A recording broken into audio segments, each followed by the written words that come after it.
የድንግል ማርያም አካሏ እርግማን የሌለበት ነው። የማይነቅዝ እንጨት ብቻ መሆን አይበቃውም፣ ወርቅ ጨምርበት። ድንግል ማርያምም መመረጧ ብቻ አይደለም ያስከበራት፣ መመረጧን ተጠቅማ ንጽህና መጨመሯ ነው፣ ራሷ መስራቷ ነው። ወርቅን ከጭቃ ታስገኘዋለህ ስታነሳው፣ ወርቁ ውስጥ ግን ጭቃ የለም። ድንግል ማርያም ከተረገመ ባህሪ ስትወጣ እርግማን ጉስቁል የሆነ ባህሪ ግን አልደረሰባትም። ጴጥሮስ ተሳሳተ ተብሎ ተጽፏል። ሐዋርያት ተበተኑ ተብሎ ተጽፏል። አብርሃም በደለ ተብሎ ተጽፏል። ማርያም ይሄን አረገች ተብሎ አልተጻፈም።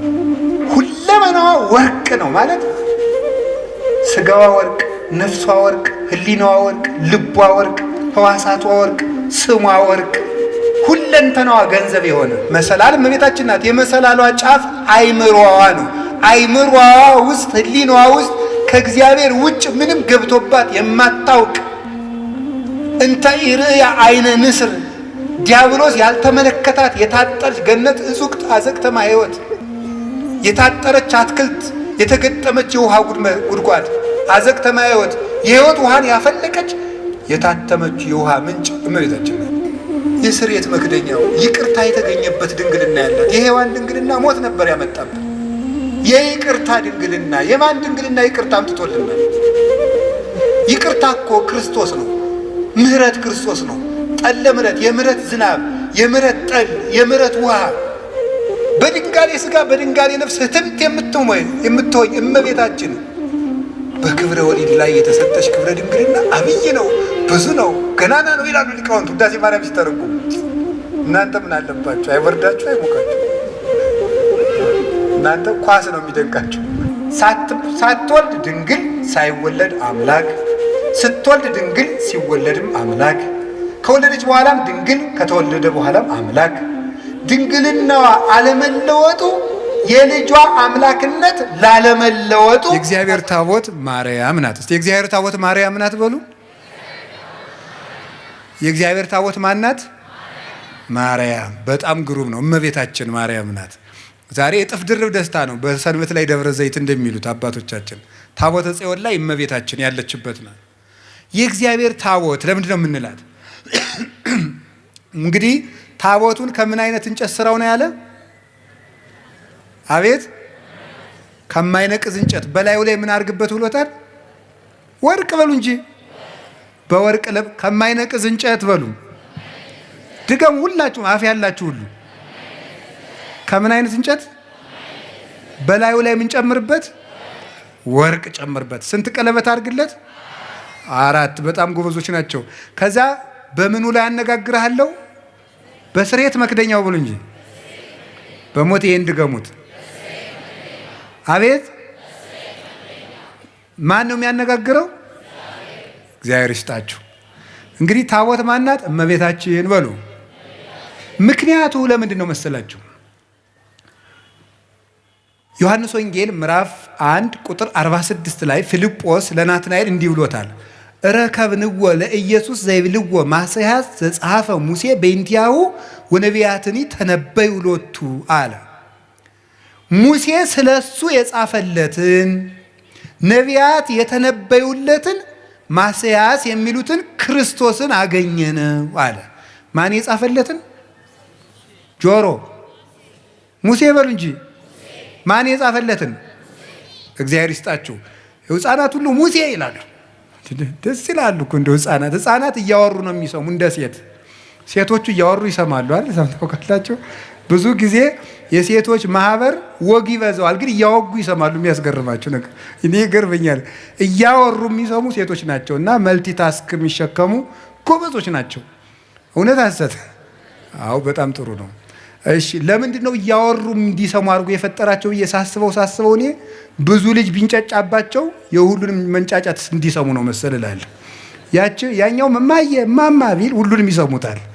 እና ደግሞ ሴቶች ማህበር ውስጥ ተቀምጠው እየጠጡ ከውጭ ልጅ ቢያለቅስ የልጃቸውን ድምፅ እያወሩ ይሰማሉ።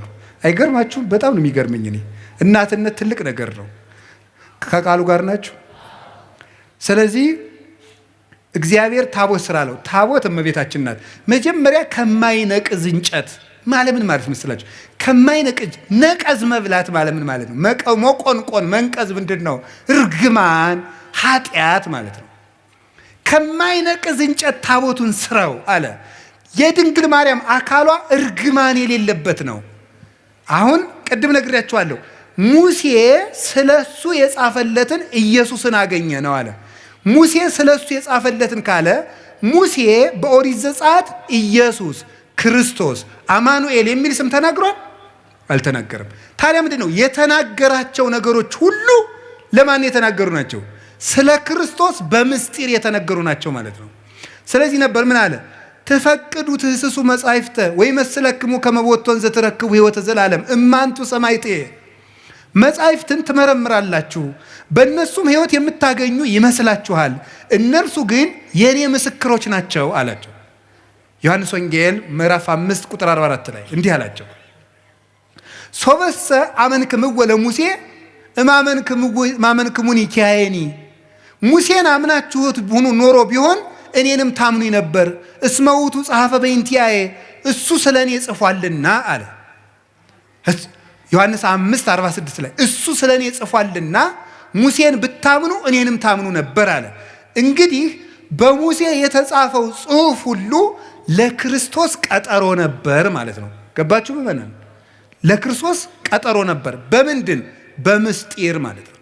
በምስጢር እንደዚያ ከሆነ ለምሳሌ ኦሪት ዘጸአት ምዕራፍ 25 ስለ ኢየሱስ ክርስቶስ የተጻፈ ነው። እንዴት ተብሎ ነው የተጻፈው? ታቦት እናቱ ቃል እሱ ተብለው ተጽፈዋል ማለት ነው። እናቱ ታቦት እሱ ደግሞ ቃል ተብሎ ተጽፏል። እንዲህ ብሎ ነው የተጻፈው። ኦሪት ዘጸአት ምዕራፍ 25 ቁጥር 1 ላይ ማይነቅዝ እንጨት፣ እንግዲህ እናቱ ታቦት ናት። በታቦቱ ውስጥ የእግዚአብሔር ቃል አለ። ክርስቶስ ደግሞ ቃል ነው። በቀዳማዊ ሕልውናው ቃል ይባላል። ዮሐንስ ወንጌል ምዕራፍ 1 ቁጥር 1 ላይ በመጀመሪያ ቃል ነበረ ብሎ ቁጥር 14 ላይ ቃል ሥጋ ሆነ እንዳለ ክርስቶስ ቃል ይባላል።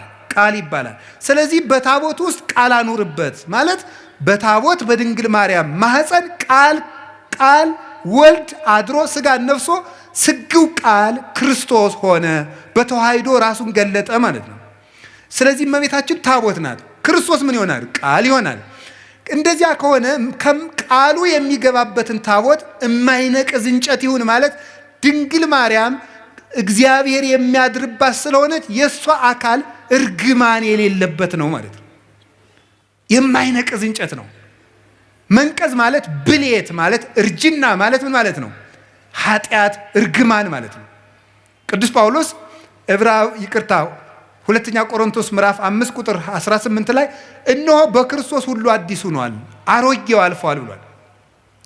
አሰስሉ ብሁአ ብሉየ፣ አሮጌውን እርሾ አስወግዱት፣ ከመ ትኩኑ ለሐዲስ ሐሪጽ፣ ለአዲሱ እርሾ ለክርስቶስ ተዘጋጁ ዘንድ አሮጌውን እርሾ አስወግዱ።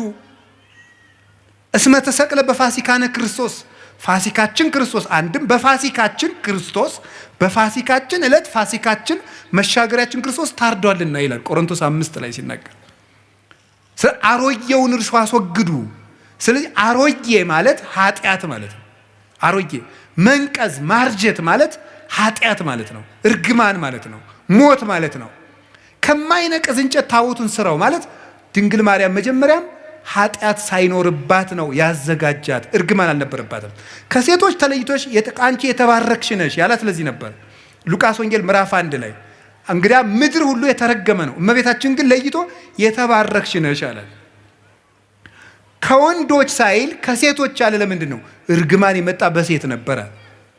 በሴት ስለነበረ ሴቲቱ ዓለምን ሁሉ የምትወክላት ከሴቶች ተለይቶሽ አንቺ የተባረክሽ ነሽ ሲል ከሰው ዘር በአጠቃላይ ተለይተሽ የተባረክሽ ነሽ ነው። ከማይነቅዝ እንጨት ማለት ይሄ ነው። በወርቅ ለብጠው ምንድን ነው ነው? በወርቅ ለብጠው ማለት ነው። ልብ ብላችሁ ስሙ የእግዚአብሔር ቤተሰቦች። መጀመሪያ ከማይነቅዝ እንጨት ስራው ማለት እንጨቱ መጀመሪያ በተፈጥሮ ይሄ ሁሉ ታቦቱ ረጅም ዘመን ሲቀመጥ እንዳይነቅዝ ነው። ከማይነቅዝ እንጨት ስራው አለው፣ እንዳይፈርስ ነው። ይሄ ማለት ምን ማለት ነው? ድንግል ማርያም መጀመሪያ አካሏ የአዳም ሸክም የሌለበት እርግማን የሌለበት አድርጎ እግዚአብሔር አዘጋጀው። እንዴት ይሆናል? በእግዚአብሔር ኃይል ይሆናል። ታምር ነው የሷ ነገር። ከማይነቅዝ እንጨት በወርቅ ለብጠው ማለት ደግሞ ወርቅ የተባለ አንደኛውን ከማይነቅዝ እንጨት ተፈጥሮ ተሰርቶ ደግሞ ወርቅ ሲለበጥበት ታቦቱ ለብዙ ዘመን የሚኖር ይሆናል ማለት ነው። ወርቅ የተባለ የእመቤታችን ንጽህናዋና ቅድስናዋ ነው። የሰራችው ንጽህና ነው። ወርቁ በተፈጥሮ ብቻ አይደለም የሚጠበቀው። ወርቅ እንጨቱ የማይነቅዝ እንጨት ብቻ መሆን አይበቃውም። ወርቅ ጨምርበት። ድንግል ማርያምም መመረጧ ብቻ አይደለም ያስከበራት፣ መመረጧን ተጠቅማ ንጽህና መጨመሯ ነው። ራሷ መስራቷ ነው። መመረጥን መጠበቅ እንጂ መመረጥ አያስደንቅም። መምረጥማ የእግዚአብሔር ነው። መምረጥ የእግዚአብሔር ነው። አሁን አንዳንዶቹ ምን ይላሉ? እመቤታችን እኮ እንዲህ ብለን ስናከብራት ማርያም ምን ታደርግ ኖሯል? ሲመርጣት አልመረጥም ልትል ነው? እሷ ባትኖርም እኮ ሌላ ሴት የመምረጥ እድል አለው እግዚአብሔር ምን ይሳነዋል ይላል። እንዴ የእሷ ነፃ ፈቃድስ? ነፃ ፈቃድ ያላት ፍጡር እኮ ናት። እንጨት ናት እንዴ ዝም ብሎ አስገድዶ ይመርጣታል? አይመርጣትም። ነፃ ፈቃድ አላት። እግዚአብሔር ስለጠበቃት ነው የምንል ከሆነ እንደዚያ ከሆነ አዳምና ሔዋንም የበደሉ እግዚአብሔር ስላልጠበቃቸው ነው ብለን መልስ ማዘጋጀት እንችላለን። ይሄ ደግሞ እግዚአብሔርም ያ ማለት ለአዳምና ለሔዋን ተጠያቂው እግዚአብሔር ይሆናል። ድንግል ማርያም ንጹሕ የሆነችው እግዚአብሔር ስለጠበቃት ብቻ ከሆነ አዳምና ሔዋንም የወደቁ እግዚአብሔር ስላልጠበቃቸው ነው ማለት ነው። እንደዚያ ከሆነ ደግሞ በሔዋንና በአዳም አዳልቶባቸዋል ማለት ነው እግዚአብሔር ደግሞ ባህሪው እንደዚህ አይደለም። ፈታሒ በጽድቅ ኮናኔ በርት ነው። በእውነት የሚፈርድ ነው። ኮናኔ በርት እውነት የሚፈርድ ነው። ፍርድ አይገመድልም። ያ ማለት እኔም ቢሆን የምበድለው እግዚአብሔር ስላልጠበቀኝ ነው ማለት ነው። እንደዚያ ከሆነ ደግሞ ለኃጢአቴ ተጠያቂ ሊያደርገኝ አይገባም ማለት ነው። እመቤታችን ብቻ ከጠበቀ ሔዋንንስ ለምን እንዳትበድል አይጠብቃትም? እግዚአብሔር የማንንም ነፃ ፈቃድ አይሻማም። የድንግል ማርያምንም ነፃ ፈቃድ ያከብራል። የመበደል መብት አይነፍጋትም። እንዳትሳሳት አይከለክላትም። እሷ መጠበቋን መመረጧን አጽንታ በጠበቀች ንጹሕና በጸናች መጠን እግዚአብሔርን በእጁ እየደገፈ ጠበቃት። የመጀመሪያውን እሱ ባርኮ ሰጣት። አካሏን ከማይነቅዝ እንጨቱ አለመንቀዙ በተፈጥሮ የተገኘ ነው። እግዚአብሔር ያነው እንዲያርጎ የፈጠረው። ድንግል ማርያም እርግማን የሌለባት መሆኗ በእግዚአብሔር እጅ ነው። በወርቅ መለበጥ ግን የሰው ነው። ንጽህና ጨምሮ መኖር ግን የሷ ነው። ስማራያ እግዚአብሔር ይላሉ ሊቃውንቱ። እግዚአብሔር መረጣት ይሉና ቢመርጣትማ ምን ይደንቃል? እንድትመረጡና ብትገኝ ነው እንጂ ይላሉ። እንድትመረጡና ተገኘች። ምርጫዋን ደግሞ አጸንታ ያዘች። ቅዱስ ጳውሎስ መመረጣችሁን ታጸኑ ዘንድ ከፊት ይልቅ አሁን ትጉ ያለን ለዚህ ነው። ስለዚህ እመቤታችን በወርቅ የተለበጠች ታቦት ናት። እስኪ በሉ በወርቅ የተለበጠች በሉ። እማይነቅዝ የሚለው ትርጉሙ ምንድን ነው? አይ እናቶች እንደው ምእመናን እንደው ደጋግናችሁ እኮ እናንተ። እማይነቅዝ የሚለው ምንድን ነው ትርጉሙ? ለእመቤታችን ሲሆን ኃጢአት የሌለባት ነው። እርግማን የሌለባት። እስኪ እርግማን የሌለባት በሉ። ወይም የአዳም ጉስቁልና ያላረፈባት። እንጨቱ በተፈጥሮ የማይነቅዝ ነው። እመቤታችንም እግዚአብሔር ሲፈጥራት ከእናቷ ማህፀን ሲለያት እርግማን እንዳይኖር አድርጎ ነው የጠበቃት። አቀባ ጰራቅሊጦስም ከርሰማ ወይ ረኩሰት በምንትንም ዘፈጠራ። እንዴት ሊሆን ይችላል? ከመምጽውር ጽሩየ ገብረ አለ ቅዱስ ዮሐንስ አፈወርቅ። ይሄ እንዴት ሊሳካ ይችላል ካል ወርቅ ከጭቃ እንደሚገኘው ነው አለ። ወርቅን ከጭቃ ታስገኘዋለህ ስታነሳው፣ ወርቁ ውስጥ ግን ጭቃ የለም። ድንግል ማርያም ከተረገመ ባህሪ ስትወጣ እርግማን ጉስቁል የሆነ ባህሪ ግን አልደረሰባትም። አባቶቻችን በብዙ ነገር ተርጉሞ በሾህ መካከል እንደተከበበች ጽጌረዳ ይላል። ጽጌረዳ አበባ እሾሁ መሃል ላይ ናት። እሾሁ ግን የለባትም። ድንግል ማርያም የእርግማን እሾህ ባለበት ዓለም ውስጥ እርግማኑ ሳያርፍባት ወጣች። እንደ ጽጌረዳይቱ መዓዛዋን ብቻ ይዛል። መዓዛ አፏሃ ከመኮል ወኩሉ ነገር በሰላም ያለ ቅዱስ ያሬድ ይህን ነው። አንደበቷ እንደ እንኮይ የሚያምር መዓዛውን ይዛ የወጣች እሾሁ ያልተከተላት ጽጌ ሃይማኖት ዘጸገየት በማይከል ሐስዋክ። በሾህ መካከል አበባ የተገኘች የሃይማኖት አበባ መዓዛ ብቻ ያላት እሾሁ ግን የሌለባት የመካከለኛዋ ውብ ጽጌረዳ እመቤታችን ናት። እርግማን ያልነካት። ወርቁ ግን ራሷ የሰራችው ንጽህናዋ ነው። ዓይኗ ንጹህ፣ ጴጥሮስ ተሳሳተ ተብሎ ተጽፏል። ሐዋርያት ተበተኑ ተብሎ ተጽፏል። አብርሃም በደለ ተብሎ ተጽፏል። ማርያም ይሄን አረገች ተብሎ አልተጻፈም። አንደበቷ ክርክም ያለ ነውር የሌለባት በእውነት ጠባብ ወትሕት ዘልህቀት በቤተ መቅደስ በቤተ መቅደስ ውስጥ ተቀምጣ መልአክ እያነጋገራት ትዕቢት የሌለባት ትህት ጥበብን የተመላች እወቁኝ እወቁኝ የማትል ልጇ በሆሳዕና እንኳን እንዲው ግርግር ሰው ሁሉ ሲበዛ እንዴ እኔ የአምላክ እናት ፊት አድርጉኝ የማትል በትህትና እስቲ እዚህ ላይ እመቤታችን እንዲህ አለች ተብሎ ሰምታችኋል? ሐዋርያት አነጠፉ፣ ገሌ ፊት ሄደ፣ ጴጥሮስ እንዲህ አለ ሲባል እሷ እንዲህ ነኝ የማትል ይሄ አይገባኝም ይሄ ይገባኛል የማትል ስደት አይገባኝም ሳትል የተሰደደች መልካም ነገር ይገባኛል አክብሩኝ የማትል ትህትናን የተመላች ወርቅ። ትንቢተ ዘካርያስ ምዕራፍ 4 ቁጥር 2 ላይ ነቢዩ ዘካርያስ ርየ ተቃዋመ ማይቶት ዘካርያስ የወርቅ መቅረዝን አይቶት ነበረ። ምን ያለ ዘይትን የተመላ 7 አይጹቅ ያላት 7 ቅርንጫፍ ያላት 7 ቅርንጫፍ ያላት መቅረዝ ዘይት ያለባት ኩለንተሃ ወርቅ ይላል። ሁለመናዋ ወርቅ የሆነ መቅረዝ አየው ይላል። ትንቢተ ዘካርያስ ምዕራፍ 4 ቁጥር 2 ላይ ቅዱስ ያሬድ ይህን ወስዶ ይላል ዘሕዝቅኤል እጹት ምስራቅ ዘዘካርያስ ተቋም ዘወርቅ ማርያም ኢቲ ዘውዳሴሃ እሙቅ።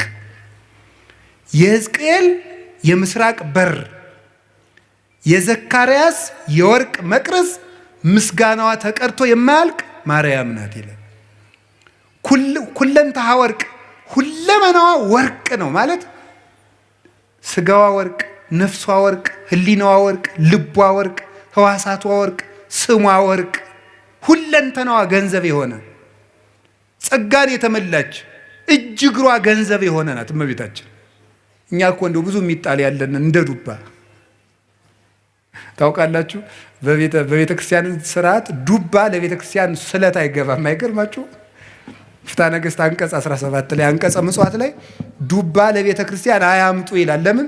ዱባ ብዙ የሚጣል አለው። አያችሁ? የሚጣል ነገር የሚበዛባቸው ሰዎች ቤተ ክርስቲያን አይጉ ማለት ነው። ዱባቱ ነው። እሺ ዱባ ማለት የሚጣለው የሚበዛ ነው። እንደው እኛ እኮ ብዙ የሚጣል ነገር አለን። እንደው ብዙ ወጥቶ የሚወድቅ ጓዛ ምነን እንደው ይሄን እና ዱባቱና ቅልም አይገባም ይላል። ውስጡ መራራ ነውና መራራ ሰዎች በቤተ ክርስቲያን ርስት የላቸውም ማለት ነው። መራራ መሆን ክፉ ነው። ስለዚህ እመቤታችን ግን የሚጣል የሌላት አልብኪ ነውር ወይ ምንትኒ በላይሌኪ ኩለንታኪ ሰናይት እንተሃቤ ወዳጄ ሁለንተናሽ ውብ ነው ምንም ነውር የለብሽም ብሏታል ልጇ ሰሎሞን። በወርቅ የተለበጠችው ታቦት ማድረግ አንዳች ነገር ያልተገኘባት የቅድስና ማህተም ያተማት የእግዚአብሔር ከተማ የመሰላሏ ጫፍ ላይ ይላል አይደለም እንዴ? የመሰላሏ ጫፍ ላይ እግዚአብሔር ተቀምጦባት ነበር ይላል። መሰላል እመቤታችን ናት። የመሰላሏ ጫፍ አይምሮዋ ነው። አይምሮዋ ውስጥ ህሊናዋ ውስጥ ከእግዚአብሔር ውጭ ምንም ገብቶባት የማታውቅ እንተ ኢርእያ አይነ ንስር ዲያብሎስ ያልተመለከታት የታጠረች ገነት እጹቅት አዘቅተማ ሕይወት የታጠረች አትክልት የተገጠመች የውሃ ጉድጓድ አዘቅተማ ሕይወት የሕይወት ውሃን ያፈለቀች የታተመች የውሃ ምንጭ እመቤታችን ናት። የእግዚአብሔር ታቦት ይሏችኋል ማርያም ናት። 2 ክንድ ከስንዝር ያለው ከአዳም እስከ ኖህ ያለው ጊዜ ነው። እሱ 2256 ዘመን ይሆናል። 1 ክንድ ከስንዝር የሚለው ከኖህ እስከ ሙሴ ያለው ነው 1644 ይሆናል። 1 ክንድ ከስንዝር ቁመት ወርድ ቁመት አቆልቋይ 1 ክንድ ከስንዝር የሚለው ደግሞ ከሙሴ እስከ እመቤታችን 1600 ይሆናል። ይህን ስትገጥሙት 5500 ዘመን እንዲህ ያለ ታቦት አበጅ ማለት 5500 ዘመን ሲያልቅ የምትመጣ የእግዚአብሔር ማደሪያ ታቦት አለች ማለት ነው። 4 ቀለበት አብጅለት ማለት 4 ቀለበት ማለት አይን፣ ጆሮ፣ እጅ፣ አፍንጫ። ስለዚህ 4ቱን ቀለበት በወርቅ ለብጠው የወርቅ ቀለበት ማብጅለት ማለት እመቤታችን በጆሮዋ አልበደለችም፣ በአይኗ አልበደለችም፣ በአፍንጫዋ አልበደለችም፣ በእጇ ዳሳ አልበደለችም። 4ቱን ቀለበት ወርቅ አድርገው ማለት ሰው የሚበድላቸው በሮቿ ሁሉ የእመቤታችን ንጹህ ናቸው እንደ ጠራ ወርቅ። የስርየት መክደኛ የተባለ ድንግልናዋ ነው። መክደኛ የታተመ ድንግልና ነው። የታተመ ድንግልና በስርየት መክደኛው አነጋገር ስርየት ማለት ይቅርታ ነው። የስርየት መክደኛ ማለት በድንግል ማርያም ድንግልና በኩል እግዚአብሔር ይቅርታን ይዞ መጥቷል። ፈቂዶ ይፈውስ ትዝምደሰብ ተገምረ በማህፀነ ድንግል ታቢዮ ለኩሉ ኃይል እለ በሰማያት ማሂደር ባህርየ ሰብን ነገደ ሰብን ላድን ባለ ጊዜ ከሰራዊተ መላእክት ተሰውሮ በድንግል ማርያም ማህፀን አደረ። እኔ እንደው ማርያም ምን አድርገልኛለች የሚለኝ ሰው ኢየሱስ ነው እንጂ የሚለኝ ሰው እግዚአብሔር ሰውን ላድን ብሎ የት ሄደ ብዬ ነው የምጠይቀው። እግዚአብሔር ሰውን ላድን ብሎ ወደ ማርያም መጣ ነው የማገኘው መጽሐፍ እኮ የሚለኝ።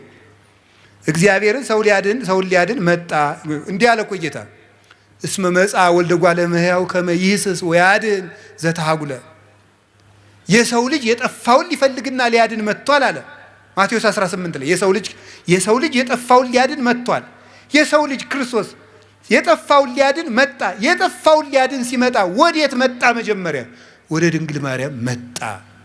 እግዚአብሔር ድህነትን ይዞ ጉዞ የጀመረባት ገብቶ የከተመባት የድህነት ሀገር፣ የፈውስ ሙዳይ፣ የሃይማኖት ከተማ እመቤታችን ናት። ስለዚህ የስርየት መክደኛው ይቅርታ የተገኘበት ድንግልና ያላት የሔዋን ድንግልና ሞት ነበር ያመጣብን። የይቅርታ ድንግልና የማን ድንግልና ይቅርታ አምጥቶልናል? ይቅርታ እኮ ክርስቶስ ነው። ምህረት ክርስቶስ ነው። ጠለ ምህረት፣ የምህረት ዝናብ፣ የምህረት ጠል፣ የምህረት ውሃ፣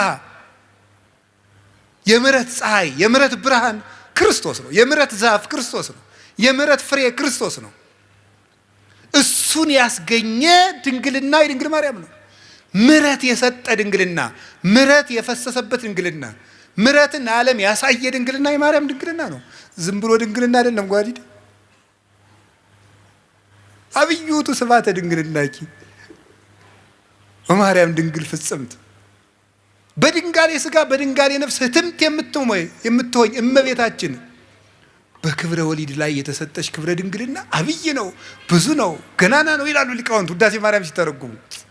እናንተ ምን አለባችሁ? አይወርዳችሁ፣ አይሞቃችሁ።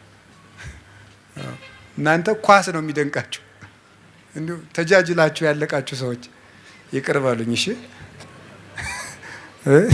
ገሎ ማዳን ዘይቤ ማለት ነው። እሺ ከቃሉ ጋር ናችሁ።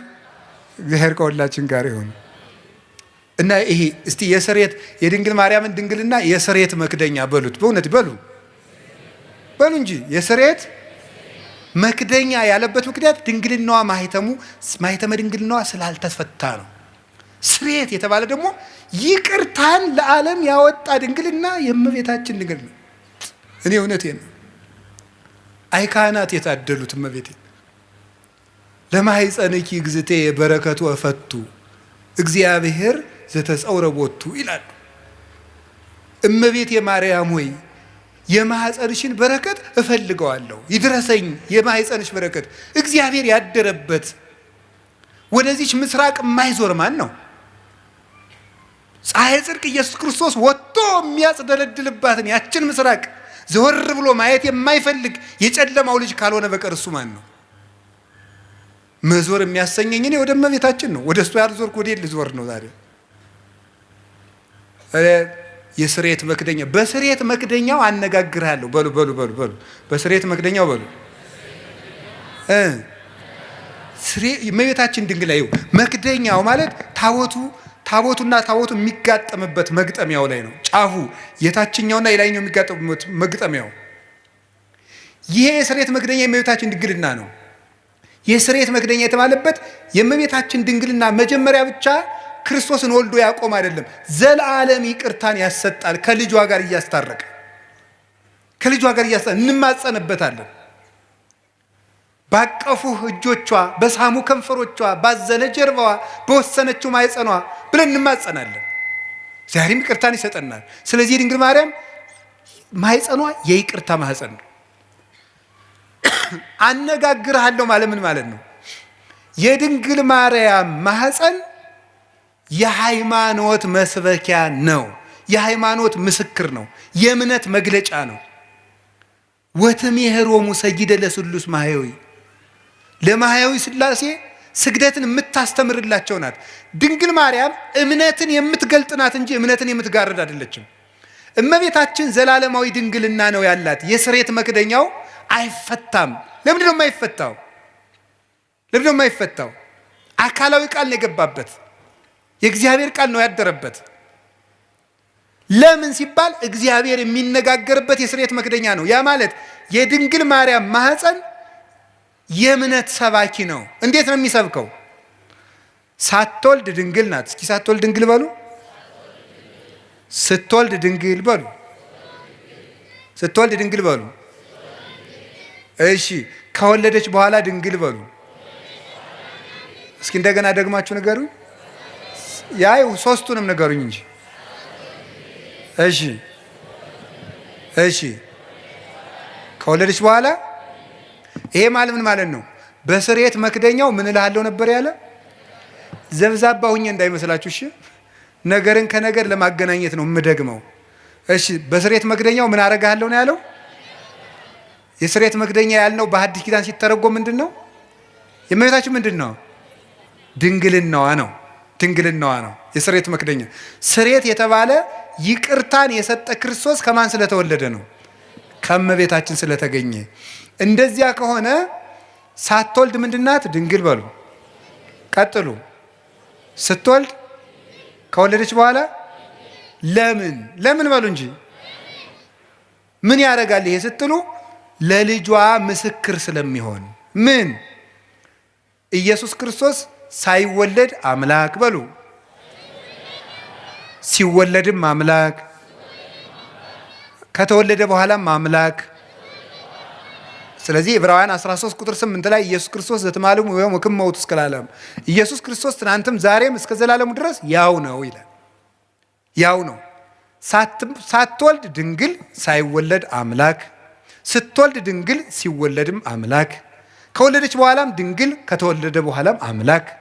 ድንግልናዋ አለመለወጡ የልጇ አምላክነት ላለመለወጡ ማስረጃ ነው ማለት ነው። ለማይለወጠው ልጇ ምስክር እንድትሆን እሱ ሰው ቢሆንም አምላክነቱ ስላልተለወጠ እሷም ብትወልድም ድንግልናዋ አልተለወጠም። ለልጇ ምስክር ናት። በስርየት መክደኛው አነጋግርሃለሁ ማለት አለመለወጤን፣ የማልለወጥ አምላክ መሆኔን በማይለወጠው በእናቴ ድንግልና እነግርሃለሁ፣ አስተምርሃለሁ ማለት ነው። ቅዱስ ዮሐንስ አፈወርቅ ሃይማኖተ አበው ምዕራፍ 67 ቁጥር 31 ላይ እንዲህ ይላል፣ እሰብክ መንገለ ድንግልና ለማርያም እንተ ትከውን ስም አለቃል ይላል። ለቃል ምስክር በምትሆን በድንግል ማርያም ድንግልና ክርስቶስን እሰብከዋለሁ ይላል።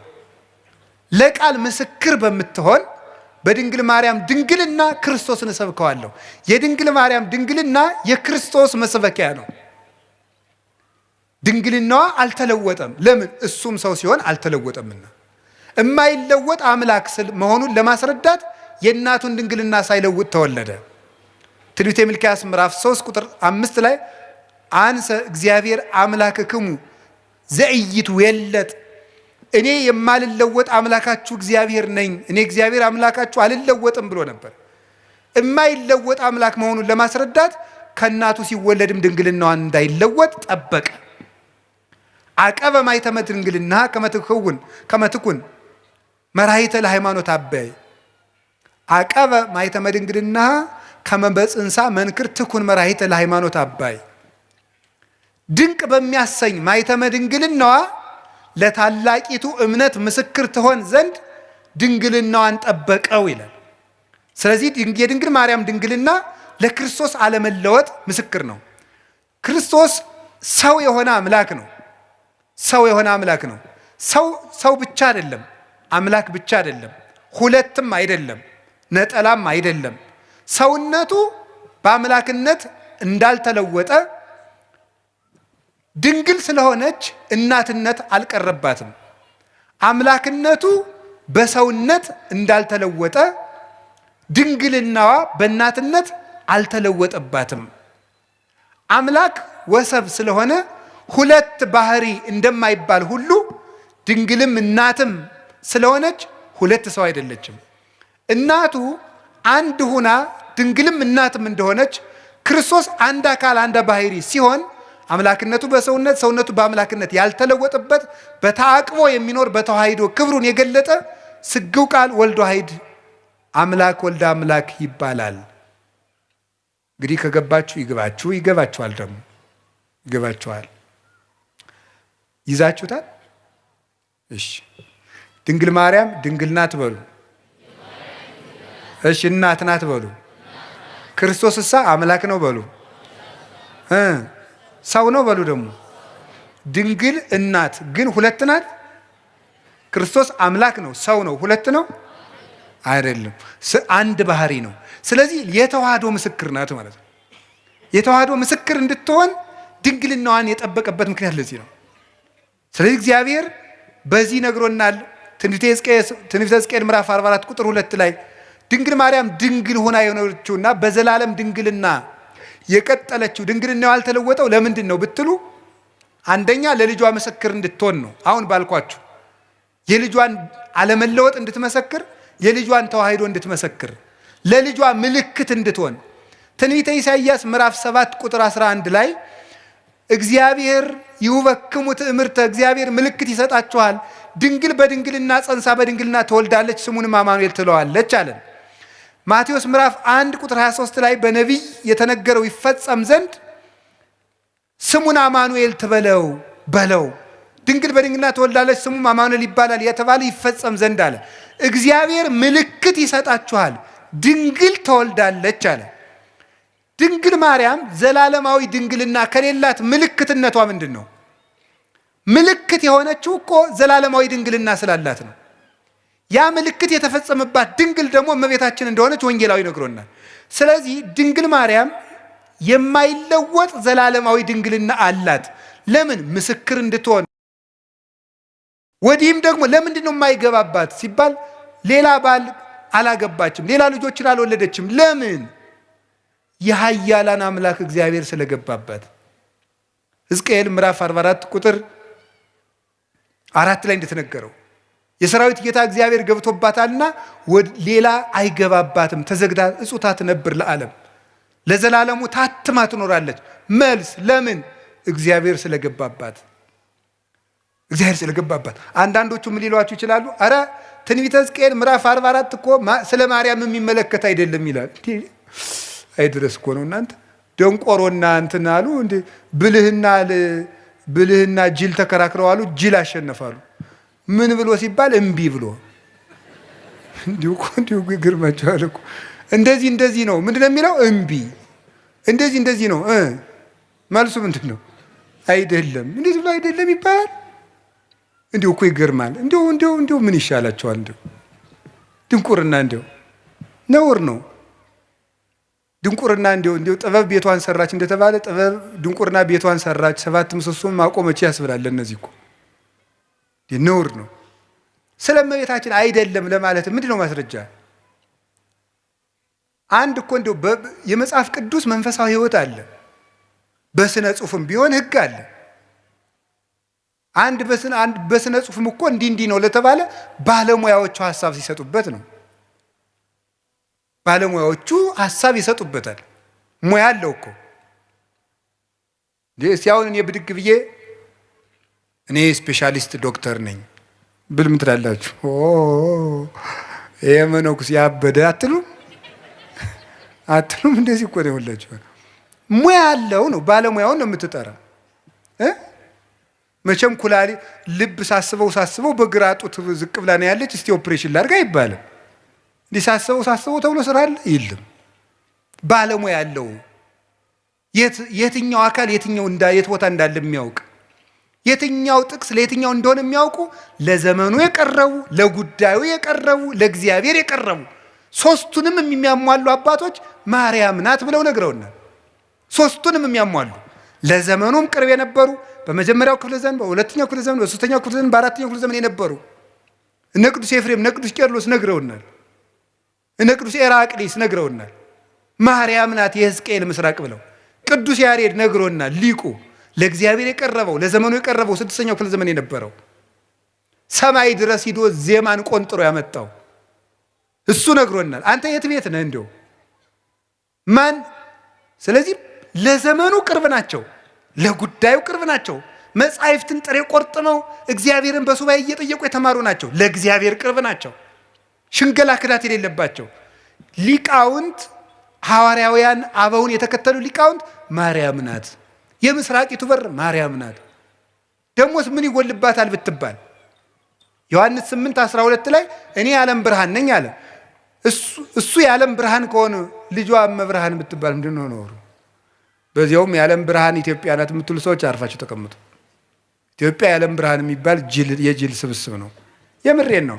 የዓለም ብርሃን ክርስቶስ ነው እንጂ ኢትዮጵያ የዓለም ብርሃን ሆናም አታውቅም አትሆንምም። የዓለም ብርሃን ማን ነው? ክርስቶስ በሉ። የዓለም ብርሃን ማን ነው? ክርስቶስ ነው። ኢትዮጵያ የዓለም ብርሃን አይደለችም። ማን ነው ያላችሁ እንደዚህ? ከቤተ ክርስቲያን ሰውን ለማጥፋት የሚዘየድ ስብስብ ነው። ብር ካጣችሁ ነግዱ። እኔ እውነቴን ነው። ነግዱ፣ ስሩ። እንዴ እውነቴን ነው። የኢትዮጵያ ሰው ብር መናቅ ይወዳል፣ ስራ መናቅ ይወዳል። ብር ደግሞ ለ2,000 ብር ይላል። ወይ ጥጋ እንዴው እናንተ እንዴ! አንዳንዱ ደግሞ ኩራት ራት ነው ይላል። እንዴው ከመጨለት ወዲህ ነው ራቱ ነው የሚያውቁ ኩራት። እንዴው እስቲ ቅመሰው እንዴው ኩራ እየኮራ 3 ቀንጠኛና እንዴው ሲለበልብ ታገኘዋል። እንዴው እውነቴን ነው። ስሩ ልቅ ኩራት ራቱ ነው ያውቅ። ሲራክ ምን አለ? 3 ሰዎች ነፍሴን አበጻጯት አለ። ሴሰኛ ሽማግሌ፣ ንፉግ ባለጸጋ እና ትዕቢተኛ ድሃ እንዲሁ ነፍሴን አበሳጯታል። ይሁላችሁ እሱ ነው የምነግራችሁ። ስሩ ዝም ብላችሁ። እኛ ኢትዮጵያውያን ምንም የሚጠቅም ነገር የለም። መስራት፣ መጽደቅ፣ መፎከር ምንም አያመጣም። መስራት፣ መጽደቅ፣ መልካም መሆን። ኢትዮጵያውያን መልከኞች፣ ሰራተኞች እንኳን የእግዚአብሔር መጽሐፍ እነ ሄሮዳትስ የታሪክ ጸሐፊዎች ሁሉ ምንድን ያለ ኢትዮጵያውያን ማለት ጨዋታ የሚያውቁ ጥበብ የሞላባቸው ቤታቸውን ከመንገድ ዳር ሰርተው በሞት የብሉልኝ ይጠጡልኝ የሚያውቁ ሰውነታቸውን የሚያድሱበት የጠራ ውሃ ያላቸው መቼም እሱ ጸበል አይለን ነገር የተባረኩ ሕዝቦች ናቸው ተብሎ ተጽፎልናል። ያንን ነው መጠበቅ። ስለዚህ እንዲሁ ሲታጣ አሁን የሥራ መፍጠሪያ ሃይማኖት እየሆነ ስነ ስርዓት ያዙ። የዓለም ብርሃን ክርስቶስ ነው። እመብርሃን ደግሞ ድንግል ማርያም ናት። እመብርሃን እንዲሁ አንተ ወንጌል ምን አለ? አይን ምቀኛ ነው እንዲህ አለ። እንዲሁ አይን ምቀኛ ነው ወይ? ልጇ ብርሃን ከሆነ እናቱ ደግሞ ማለት እናት ነው። እመብርሃን ማለት የብርሃን እናት ነው። እንዲሁ ያማሃል። እመብርሃን ማለት ምንድን ነው የሚቸግርህ? ልጇ ብርሃን ነኝ አለ። እንደወለደችው ደግሞ ነገረው። ያው ወንጌል እንዴት እመብርሃን አትላትም? ምቀኝነት እኮ ነው። ራይ ድረስ ነው። እንዲሁ በማይደረስበት ይቀናል እንዴ? ትባሸቃላችሁ እንዴ? ጠላት ከፈለጋችሁ ሰይጣን አልላችኋል እንዴ? እሱን አትሰላለፉትም? እንዲሁ ማርያም ምን አደረገቻችሁ? ምሕረት አዝላ በመጣች። ስለዚህ የእግዚአብሔር ቤተሰቦች እመቤታችን የብርሃን እናቱ የፀሐይ ጽድቅ እናት ናት። ስለዚህ ለምንድን ነው ድንግል ማርያም ዘላለም ድንግል መሆን ያስፈለጋት ሲባል ቅድም እንዳልኳችሁ ለልጇ ምስክር እንድትሆንና እግዚአብሔር ስለገባባት ነው። በእግዚአብሔር ዙፋን ፍጡር አይቀመጥም። እኔ ቀናተኛ አምላክ ነኝ፣ ክብሬን ለሌላ አልሰጥም ይላል የሰራዊት ጌታ እግዚአብሔር። እግዚአብሔር የገባባትን ማህፀን፣ እግዚአብሔር የተቀመጠበትን ዙፋን ማንም ይቀመጥበት? እስቲ በሉ እንደው አሁን የቀበሌ አስተዳዳሪ በወረዳ አስተዳዳሪ ወንበር ይቀመጣል? እስቲ ሂድና ሞክራት። አሽሮ ይለቃል። የለም አይፈቀድም። እንደው መጠንን ታውቆ ነው። እሟይ ያቅምሽን አልሙ ያሉ አሉ አይደል ቄሴ። አንዲት እሟይ ምድግ ብለው የኔታ አቤት እንደው እኔ በህልሜ ታቦት ተሸክሜ ሰው እያጠኑ ህልም አይቼ አይ እሟይ እንደው ያቅምሽን አልሚ እንደው ከሆነም እኔ ታቦት ተሸክሜ እንደው አንቺ ብታጠኝ ይችላል። እንደው ባይሆን ያም አይሆንም እኮ ያም አይሆንም። እንደው በየት አልፎ ባይቲ ሀሊፈቂ ድጓታ ሚረቂ ያለ እንደው ነውር እኮ ነው። መጠን አለው ነው።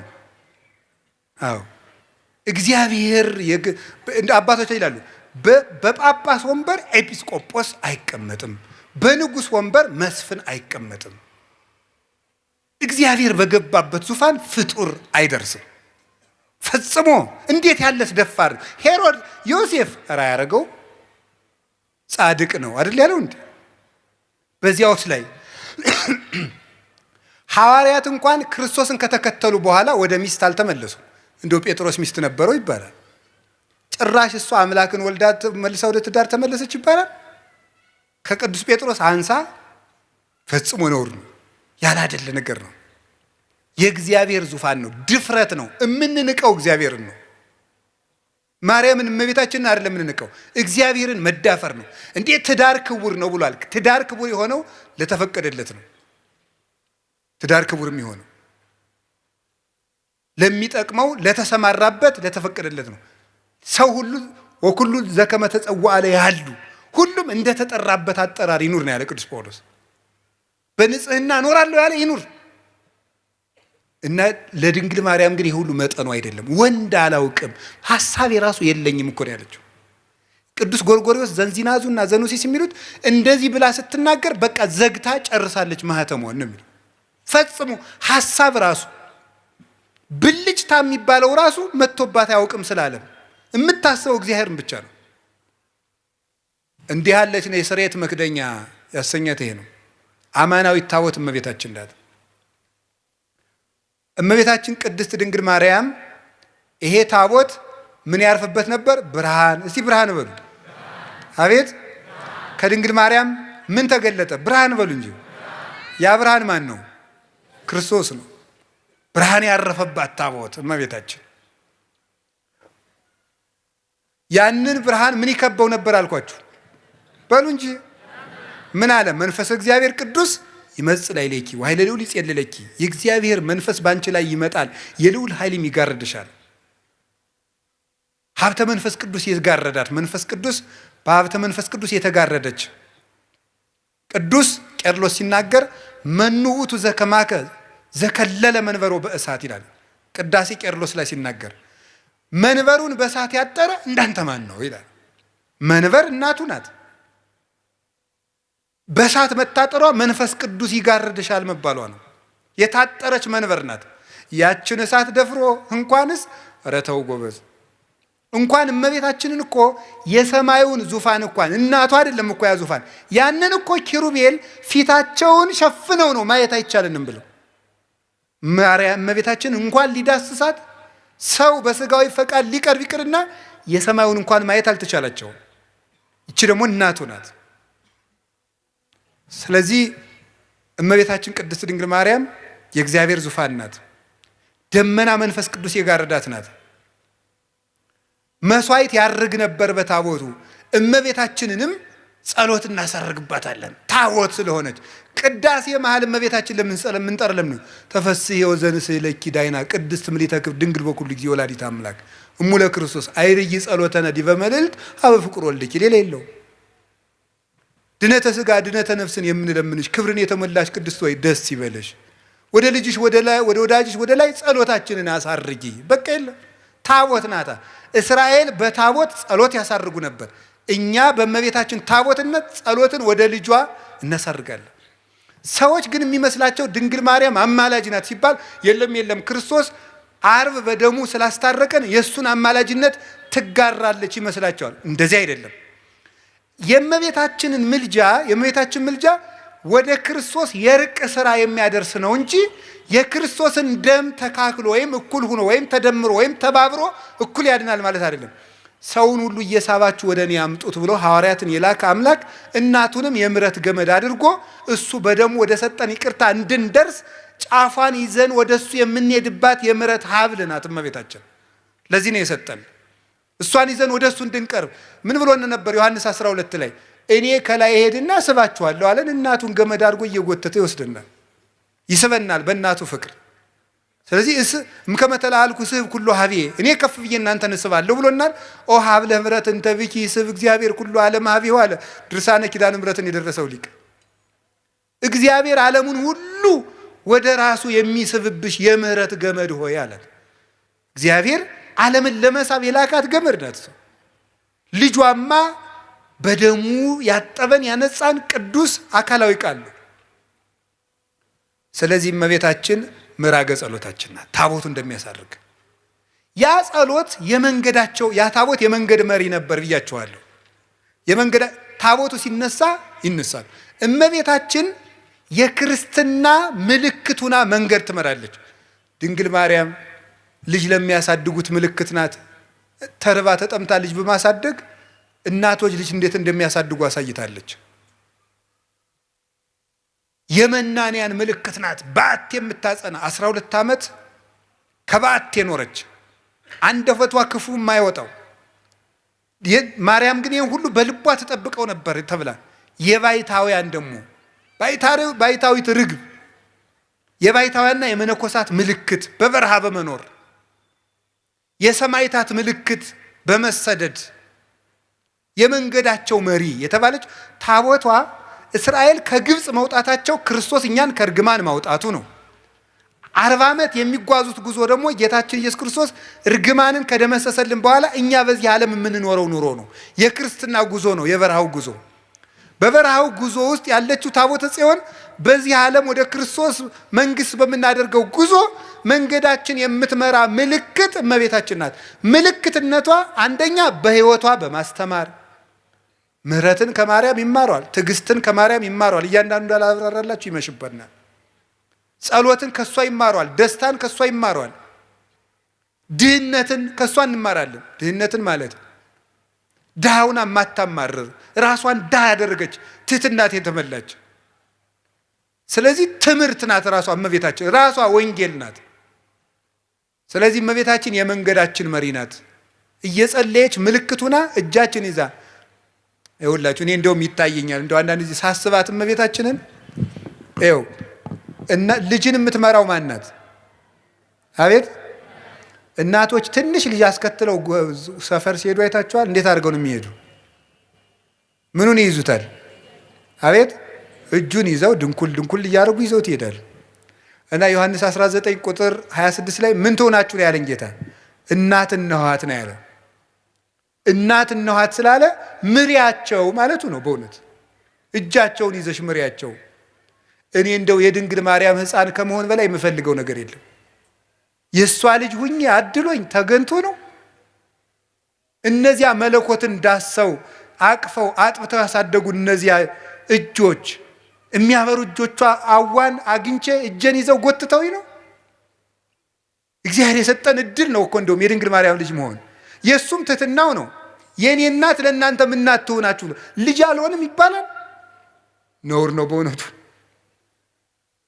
የሽማግሌዎች ሽበት ለልጆች ዘውድ ነው ተብሎ እኮ ተጽፏል። መጽሐፈ ምሳሌ ምዕራፍ 23 ላይ የሽማግሌዎች ሽበት ለልጆች ዘውድ ነው። አባትነት እናትነት ክብር እኮ ነው። የድንግል ማርያም እናትነት ደግሞ ልዩ ነው። እና ድንግል ማርያም የመንገዳችን መሪ ናት። ጠፍተን እንዳንቀር ምልክቱ ናት። እምራን እመቤታችን የመንገድ መሪ። ከዛስ ምናቸው ናት? ያቺ ታቦት አሻጋሪያቸው ናት። ዮርዳኖስን እንዲሻገሩ። ዮርዳኖስ የጥምቀት ምሳሌ ነው። በልጇ ጥምቀት እንድናገኝ ከብሉይ ወደ ሐዲስ እንድንሸጋገር ብሉይ ሲያልቅ ሐዲስ ሲጀመር የመካከለኛዋ እናት እሷ ናት። የዘመን መጨረሻ የዘመን መጀመሪያ ዓመተ ምሕረት 2000 በሉ ጨምሩበት። የዘንድሮን ዓመተ ምሕረት ዓመተ ምን እንደው እግዚአብሔር እኛስ የማታ ዓመት አድርገነዋል። የምሕረት ያርግልን መድኃኒዓለም። እንደው እኔ የሚገርመኝ ሰው የደበደበው ሰውዬ ሁሉ ዓመተ ምሕረት ብሎ ደብዳቤ ሲጽፍ ነው። ዓመተ ምሕረት ይላል። ሚስቱ ጋር ተጣልቶ ነው ዓመተ ምሕረት የሚለው። እሷ ሚስት ጋር ታረቅ አላረገውም እያለ ዓመተ ምሕረት ብሎ ይጽፋል። እንዲሁ ሰው እኮ የሚያረገው ነው ያውቀው። የምሕረት ዓመት ውስጡን አንተ ምሕረት አታረግም፣ አትታረቅም። እስቲ ዓመተ ምሕረት በሉ እና ታረቋ። የምሕረት ዓመት ውስጥ እንዴት የፍዳ ዓመት ታረጉታላችሁ? መታረቅ አለብን። ዓመተ ምሕረት ዓመተ ምሕረት ብለን እኮ መቁጠር የጀመርነው ድንግል ማርያም ከማህፀኗ ክርስቶስ ከተወለደ ጀምሮ ምሕረት መቁጠር ያስጀመረችን ናት እመቤታችን። አንዱ ሔዋን እኮ ፍዳ መቁጠርን ያስጀመረችን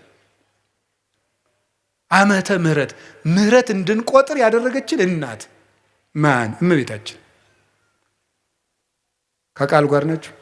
ሸክም እንዲቀል ያስጠራችንም ናት። የምሕረት ደብዳቤ ናት። እንዲሁ እግዚአብሔር እውነቴን ነው ምሕረት ሊሰጠን ሲል ድንግል ማርያምን የምሕረት ደብዳቤ አድርጎ አስቀድሞ ላከልን። ከሷ ደግሞ ምሕረት መጣ። ይቅርም ማለት በደሙም ታረቀን። እንግዲህ ወደ እግዚአብሔር አብ እንገባ ዘንድ ድፍረት አለን አለ ቅዱስ ጳውሎስ። እንዴት? እስመ ተሳሃለነ በሞተ ወልዱ፣ በልጁ ሞት ይቅር ብሎናልና። ለምን? በልጅ ደም የታረቁት እርቅ ጽኑ ነውና ይላሉ ሊቃውንት። አብ እንግዲህ በልጁ ደም ታርቆናልና እንግዲህ ሞገስ አግኝተናል ወደ ሰማይ እንድንገባ። ይህን ይቅርታ እንድናገኝ ምህረት እንዲህ የተጀመረበት ማህፀን ያላት እመቤታችን ናት። ስለዚህ ጥምቀት ዮርዳኖስን ታቦትን ተሸክመው ዮርዳኖስ ተሻገሩ ማለት የእመቤታችን ምልጃ ረድኤቷን ተጠግተን በልጇ ስም እንጠመቃለን። በእሷ ስም እንጠመቃለን አላለም። በልጇ ስም፣ በአብ ስም፣ በመንፈስ ቅዱስ ስም ተጠምቀን ደቀ መዝሙር እንሆናለን። ታቦቷን ግን ሳንጥላት ሳንረሳት ነው የምንሻገር። ከዚያስ ግንብ ሲፈርስ ታቦቷን ተሸክመው ነበረ። ግንብ ሲፈርስ ታቦቱን ተሸክመው የሚያፈርሰው እግዚአብሔር ነው። እግዚአብሔር እንዲያፈርሰው ግን እልልታውን የሚያቀርቡት ታቦቱን ተሸክመው ነው። አሁን እዚህ ቅዳሴ ላይ ምን ይላል ካህኑ? ስብሐት ወክብር ለስሉስ ቅዱስ ይደሉ። መልሱ እንጂ እንደዚህ እያደረገ ቤተ ክርስቲያኑን ምን ይለዋል? ይዞረዋል አይዞረውም? ይዞረዋል አሉ ሕፃኑ። ምን እንደሆነ እኮ አይገባቸውም ሕፃናት፣ ግን እኔ እንዲሁ ይገርሙኛል። ይዞረዋል አይዞረውም? ዙሮ ሲጨርስ ምን እያለ ይገባል መሰላችሁ? መጨረሻ እናንተ አሰሙትም እንጂ ግዕዝ እንዲሁ ይገርማል። ጀርመን እንግሊዘኛ ግዕዝ በፒኤችዲ ትሰጣለች። እናንተ ደህና ዋላችሁ አታውቁም እዚህ ተቀምጣችሁ። እና ዙሮ ሲጨርስ እንደዚህ አጥኖ ዙሮ ሲገባ ምናል እግዚአብሔር አምላኬ በከማናል ከጥቅማ ለኢያሪኮ በሄደ ኢያሱ ገብርከ ወልደ ነዌ ከማዋንል ጥቅማ ኃጢአቴ ወኃጢአቶሙ ለኩሎሙ ሕዝብከ ይላል። አቤቱ ፈጣሪ እግዚአብሔር ሆይ በባሪያህ በኢያሱ እጅ የኢያሪኮን ግንብ እንዳፈረስክ በእኔ በባሪያህ እጅ የሕዝብህን የኃጢአት ግንብ አፍርስ ይላል። አጥኖ ሲገባ ነው። እዚያ መቅደሱ ሲገባና ተፈሥሒ ማርያም ምልዕተ ጸጋ ታቦቱን ተሸክመው አይደል ግንቡን የዞሩት? ተፈሥሒ ማርያም ምልዕተ ጸጋ ይላል። እግዚአብሔር ምስሌኪ ግንቡን የሚያፈርሰው እግዚአብሔር፣ የሚዞሩ ግን እልልታውን የሚያቀርቡት በታቦቱ። ኃጢአታችን ይቅር የሚለን የሚደመስስልን ልጇ ክርስቶስ ይቅር በለን ብለን ጸሎታችን የምናሳርግባት ታቦት እመቤታችን የኃጢአታችን ግንብ እንዲፈርስ ተሸክመናት የምንዞራት ታቦታችን ናት። የሚያፈርስልን ግን ልጇ ነው። ይቅር የሚለን እሱ ነው። ከዚያት ርስት ይዘዋት የገቡ ታቦት እስቲ በሉ ርስት በሉ። ስለዚህ እመቤታችን መንግስተ ሰማያት ይዛን የምትገባ ታቦት ናት። ያችኛይቱ ርስት የመንግስተ ሰማያት ምሳሌ ስለሆነች ዳጎንን የቀጠቀጠችው ታቦት ተሰዳ ዳጎንን የቀጠቀጠች ማለት ድንግል ማርያም ተሰዳ ዲያብሎስ እንዲቀጠቀጥ በልጇ ታቦተ ጽዮን ያንን ዳጎን የቀጠቀጠችው በላይዋ ላይ በተጻፈው የእግዚአብሔር ቃል ነው። ድንግል ማርያምም አካላዊ ቃልን አዝላ ወደ ግብፅ ወደ ኢትዮጵያ ተሰዳ ዲያብሎስ በልጇ ኃይል እንዲቀጠቀጥ አድርጋለች። አሸንፋ የተመለሰች ማለት ሄሮድስም ሙቶ ዲያብሎስ ተነስቶ አሸንፋ በስደት ዲያብሎስን አሸንፋ የተመለሰችው ታቦት በአቢዳራ ቤት እንደባረከች 3 ወር ኤልሳቤጥን ተገኝታ የባረከች ዳዊት እየዘለለ እንዳመሰገናት ጽንስ እየዘለለ ያመሰገናት ማናት? ይቺ እመቤታችን። መጨረሳት በወርቅ የተለበጠች ናትና ታቦቱ አይነቅዝም። በወርቅ የተለበጠ ነውና በሉ ታቦቱ ምን አይልም? መጀመሪያ ምን የማይል እንጨት ነበር፣ ኋላ በምን ተለብጧል? ስለዚህ ይነቅዛል። እመቤታችን መጀመሪያም እርግማን ሳይኖርባት ነው የፈጠራት። ኋላም ራሷ አልበደለችም። ሞት ደግሞ የኃጢአት ደመወዝ ነው። ሮሜ ምዕራፍ 6 ቁጥር 4 ላይ የኃጢአት ደመወዝ ሞት ነው ይላል። እመቤታችን ደግሞ አልበደለችም። ስለዚህ ሞት በእመቤታችን ላይ ስልጣን የለውም። ስለሌለው እመቤታችን አርጋለች። ለምን? ታቦት ስለሆነች። ታቦት ከማይነቅዝ እንጨት። ለምን? ሞት የመጣ በኃጢአት ነው። አዳም መሬት ነህና መሬት ግባ መሬት ተመለስ የተባለው ስለበደለ ነው። እሷ ደግሞ ከዚያ በደል ነፃ ናት። ራሷም አልበደለችም። ስለዚህ የሞት ርስት በድንግል ማርያም ላይ የለም። ስለሌለም ታቦት ናትና ተነስታለች። የእግዚአብሔር ታቦት ስለሆነች ለዚህ ነው መዝሙር 131 ላይ ተንስ እግዚኦ ውስተ ዕረፍትከ፣ አቤቱ አንተ ወደ ዕረፍት ተነስ፣ ወደ ዕረፍት ተነስ። አንተ ወታቦተ መቅደስከ፣ አንተም ተነስ፣ የማደሪያ ታቦት ማርያምም ትነሳ። ስለዚህ ቅዱስ ዳዊት ምን አለ? ታቦት ናት አለ። ቅዱስ ጳውሎስ ደግሞ ምን አለ? ሊቀ ካህናት ክርስቶስ የገባባት ደብተራ ድንኳን ናት አለ። ዕብራውያን ምዕራፍ 9 ቁጥር 12 ላይ ወክርስቶስ ከወይኖ ሊቀ ካህናት ለእንተ ትበጽሕ ሰናይቱ በውስተ ትዔይሶተ አቢ ደብተራ እንተ ኢገብራ እደ ሰብእ። ክርስቶስ ግን ሊቀ ካህናት ሆኖ ሲመጣ የሰው እጅ ወዳልሰራት መቅደስ ገባ ይላል። ሊቀ ካህናት ሆኖ ሲመጣ ደብተራ፣ የሰው እጅ ወዳልሰራት፣ ደብተራ ማለት ድንኳን ነው። ደብተራ ብላችሁ ሰው አትሳደቡ። ደብተራ ማለት ድንኳን ማለት ነው። እንዲሁም ትርጉም የሌለው ነገር እኮ የምታወሩት። ደብተራ ማለት ድንኳን ማለት ነው። ምን እያላችሁ ነው? እንዲሁ ይገርማል። ሰማችሁ? እንዴ ግዕዝ እኮ ነው። የማታውቁት ልም ታወራለችሁ። ደብተራ ድንኳን ማለት ነው። ድንኳን ደግሞ የኦሪቲቱ ቤተ መቅደስ ናት ደብተራ የተባለች። ከዚያም እመቤታችን ናት። የሰው እጅ ወዳልሰራት መቅደስ ገባ አለ። ልብ ብላችሁ ስሙ።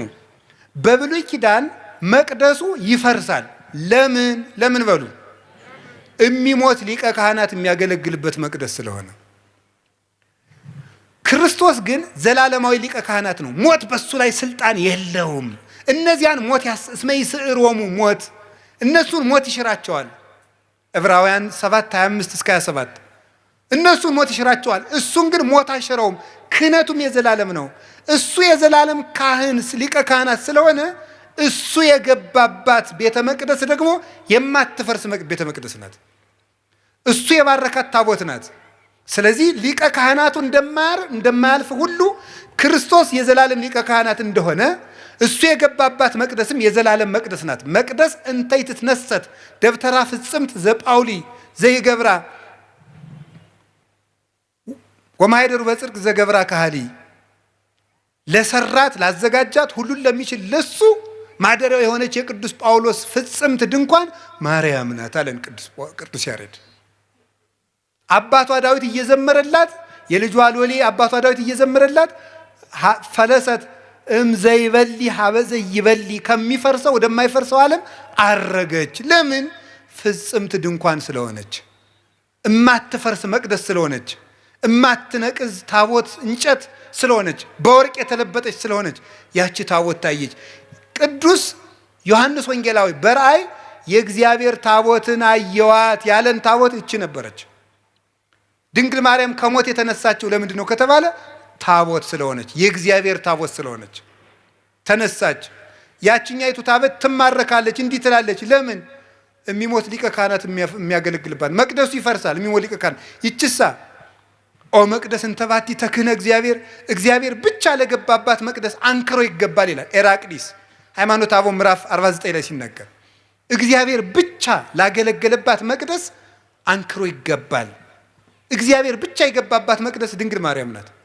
ወደ እሷ ገባ፣ አገለገለባት። እሱ ብቻ የገባባት ናት፣ ሌላ አይገባባትም። ሞትም ሊደፍራት አይችልም። ስለዚህ የሰው ልጅ መሆኗ እንዲታወቅ የልጇን አዳኝነት ቤዛነት መከተል ስላለባት እሷም ነፍሷ ከስጋዋ ተለይቶ ሞትን ቀምሳለች፣ ግን ተነስታለች። ስጋዋን የማፍረስ ስልጣን ከማይነቅዝ እንጨት የተቀረጸውን ታቦት ነቀዝ የመብላት ስልጣን እንደማያገኝ ወርቁ እንደሚከለክለው ሁሉ እግዚአብሔር መጀመሪያ እርግማ እንዳይኖርባት ስለጠበቃት ንጽህናም ስላለ ሞት የእሷን ስጋ መድፈር አይችልም፣ አፈር ሊበላው አይችልም። ስለዚህም ተነሳች። ተነስታም ዮሐንስ ወንጌላዊ ታቦት ስለሆነች አየኋት አለ። አይ ታቦት ናት ያችማ ስንል ደግሞ ያችን ታቦት ሰው ናት ብሎ ነቁጭ አለ። ራዕየ ዮሐንስ ምዕራፍ 12 ቁጥር 1 ላይ በሰማይ ታላቅ ምልክት ታየ፣ ብእሲት እንተ ትለብስ ፀሐይን የለበሰች ወርኅታይተ እገሪሃ ጨረቃ ከእግሯ ስር ያለች ወከዋክብት በዲበ ርእሳ በራሷ ላይ ከዋክብት ያሉላት ሴት አየች አለ። ዮሐንስ 11 ላይ ታቦት አየዋልና 12 ላይ ሴት አየዋለ። ያችም ማናት? ፀሐይን የለበሰች ናት። እንግዲያው ፀሐይ ማን ነው? ክርስቶስ። ክርስቶስን ስለለበሰች ደግሞ ሞት በሷ ላይ ስልጣን የለውም፣ ትንሣኤ ልቡናን ስለተነሰች። እንግዲህ የሁላችሁ አካላዊ ቃል ያደረባት ጸሎታችን የምታሳርግ ድንግልናዋ የሚያስተምር ብርሃን የሰፈረባት ደመና መንፈስ ቅዱስ የሚገባት መንገድን የምትመራን የምታሻግረን የኃጢአታችን ግንብ እንዲፈርስ የምታማልደን ርስት የምንወርስባት ሞት በሷ ላይ ስልጣን የሌለባት በክብር ያረገች እናት የእግዚአብሔር ታቦት ይሏችኋል ማርያም ናት። ወስብሐት ለእግዚአብሔር። ይቆየን።